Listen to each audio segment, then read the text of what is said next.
All right, it's NFL draft time, so I thought I'd take a different take. Like, everybody can give you a top quarterbacks or top wide receivers, and I've done those before. But these are my top 5 knuckle breakers in the draft. When I call them knuckle breakers, tough guys who if you get them on your team, they're going to be the old school. Look, you heard John just mention Jack Lambert. Yep. These are guys that he would be proud of.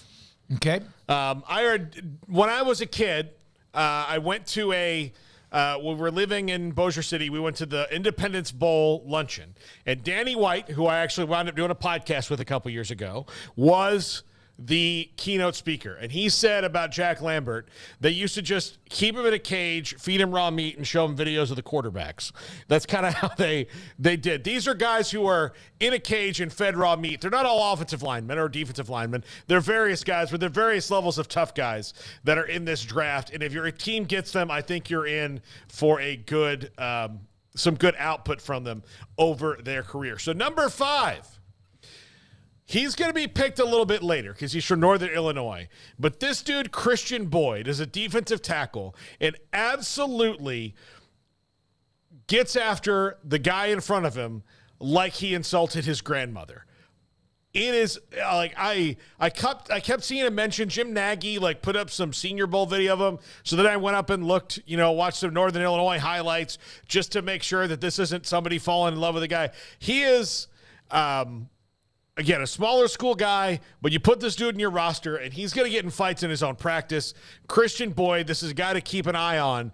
I would say 4th round or below, maybe sneaks into the bottom of the 3rd, but I would say 4th round or below, a Saturday pick, but someone who you're going to like having on your team because he's going to mix it up. It's interesting to me how kids' names are spelled these days. Yeah, that is the astute observation. I know. The rest of the 4 guys you probably have heard of, but I did want to mention Khristian Boyd because if he does hit, it's going to make me look really smart. All right.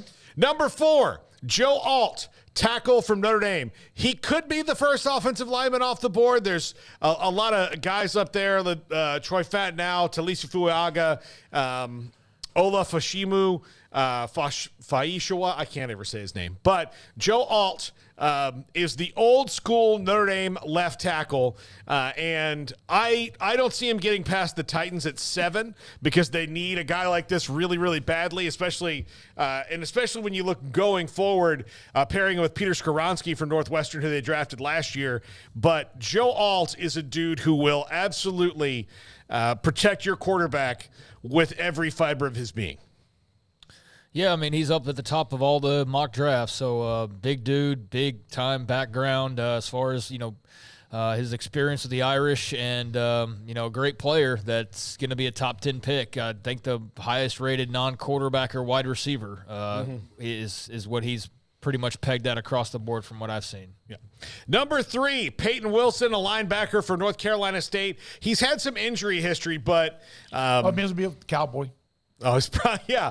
Well, I mean, look, and he wouldn't be a bad, they got to draft a linebacker somewhere in this. And if Payton Wilson is the guy, or Edgerrin Cooper, or maybe Jeremiah Trotter Jr., which would crack me up considering his dad was an Eagle and a Redskin. But Payton Wilson is a guy who sideline to sideline, vicious, gets after the ball carrier. And I think the only reason he's fallen out of, say, maybe top 50 pick consideration is because he's had some injury history, but completed last year healthy, got through the draft process really healthy.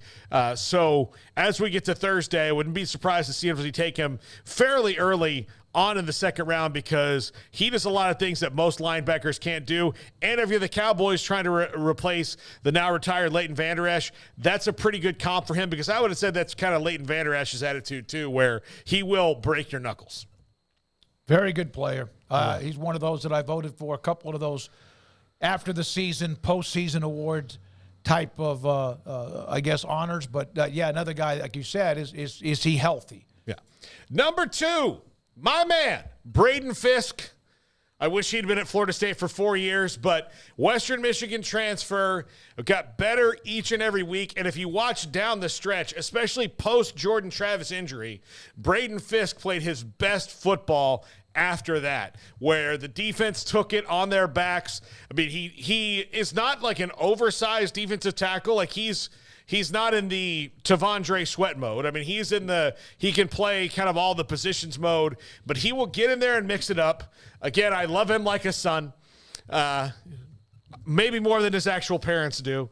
But Braden Fiske is going to move up into, I'm going to say he's a top 40 pick, because people have started watching his film. He did great at the combine. All those things are coming together, and there's a defensive coordinator out there who's going to fall in love with this guy because of the motor he plays with and the fact that he is in an absolute street fight from the minute the ball is kicked off until the minute the game is over, and will be an asset to an NFL team.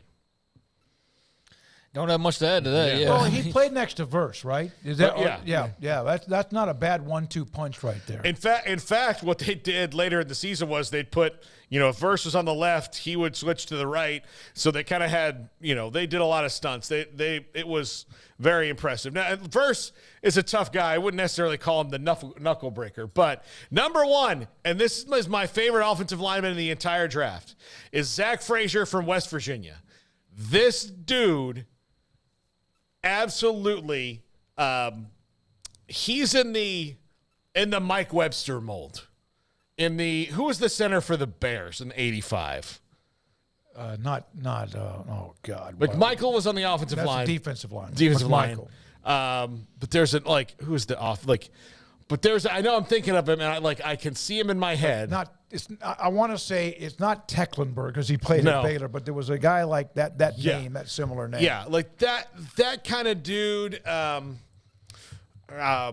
Old school Ray Donaldson. Ray Donaldson was like that.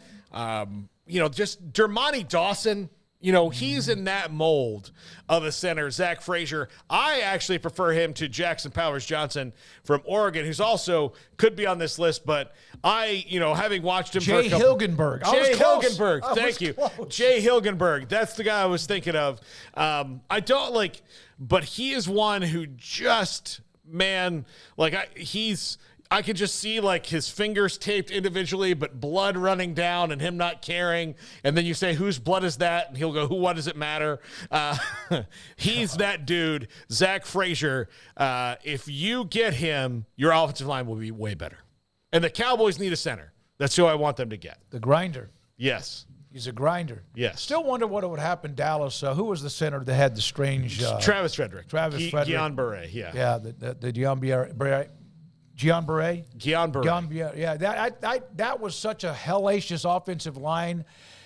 And then again, it kind of started to, that obviously did not help when all of a sudden he could not play again. All right, Craig, thank you very much. Paul Catalina, thank you. Emery Winters dialing up